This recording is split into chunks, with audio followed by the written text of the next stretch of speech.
एक दिन राधा अपनी भैंस के लिए जंगल में चारा काटने जा रही थी। तभी पास के एक बरगद के पेड़ पर एक जादुई तोता बैठा था। उसने राधा को देखकर कहा, वाह, ये औरत कितनी मेहनती है। मैं कई सालों से देख रहा हूँ। ये हर सुबह जंगल आती है और अपने भैंस के लिए ताजा चारा काट कर ले जाती है।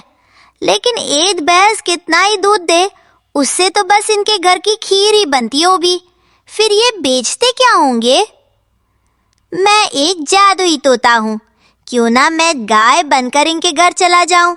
मेरे दूध को बेचकर ये अपनी जिंदगी आराम से जी सकेंगे। हाँ, ये ठीक रहेगा। ये औरत बहुत दयालु और नेक दिल भी लगती है। इतना कहकर तोता पेड़ से उतरा और एक सुनहरी चमक के साथ एक खूबसूरत गाय में बदल गया।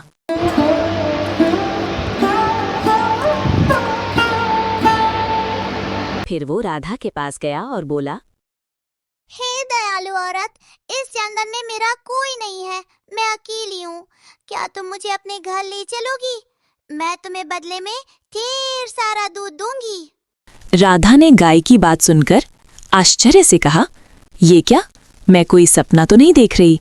ये गाय तो बोल रही है। पहले तुम बताओ, तुम बोल कैसे रही हो?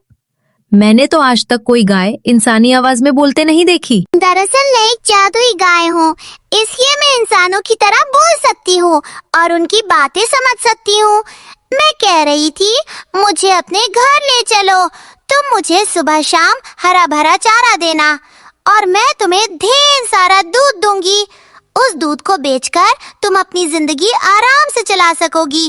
एक भैंस से तुम्हारा गुजारा तो हो नहीं रहा। राधा ये सुनकर बहुत खुश हुई और बोली, अरे जादुई गाय, तुम सच कह रही हो। अगर ऐसा हुआ तो हमारी सारी मुश्किलें खत्म हो जाएंगी। ठीक है, तुम मेरे साथ चलो। राधा गाय को लेकर घर की ओर चल पड़ी।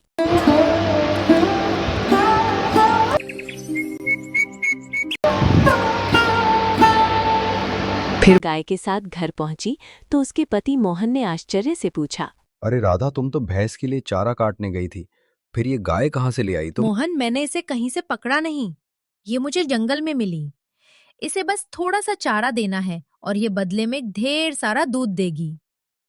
एक भैंस से हमारा गुजारा नहीं हो रहा था। अब इस गाय का दूध भेजकर हम अच्छे से जी सकेंगे। राधा, तुम सच कह रही हो। फिर तो तुमने बहुत अच्छा किया। हम आज से इस गाय का अच्छे से ध्यान रखेंगे। उस दिन से दोनों रोज जंगल से गाय के लिए हरा भरा चारा लाने लगे। दिन बीतते गए। रोज दूध देने जाने लगा। एक दिन उसका पड़ोसी किशन ये सब देखकर सोचने लगा, अरे इसके पास तो एक ही भैंस थी, फिर ये रोज बाल्टी भरकर दूध कहाँ से ला रहा है? एक भैंस इतना दूध कैसी दे सकती है? जरूर कोई रहस्य है, मुझे जल्दी पता लगाना होगा। किशन अपनी पत्नी सरला को ये बात बताने घर गया। घर पहुंचकर बोला, सरला, तुम तो जानती हो कि मोहन के पास सिर्फ एक भैंस थी। फिर वो कहाँ से रोज बाल्टी भर भर के दूध बेच रहा है? हमें जल्दी पता लगाना होगा, वरना वो हमसे भी अमीर हो जाएगा। ये जी, अगर ऐसा है तो जाइए और जल्दी पता लगाइए। मैं ऐसा होता नहीं देख सकती। हाँ ठीक है, मैं अभी जा रहा हूँ।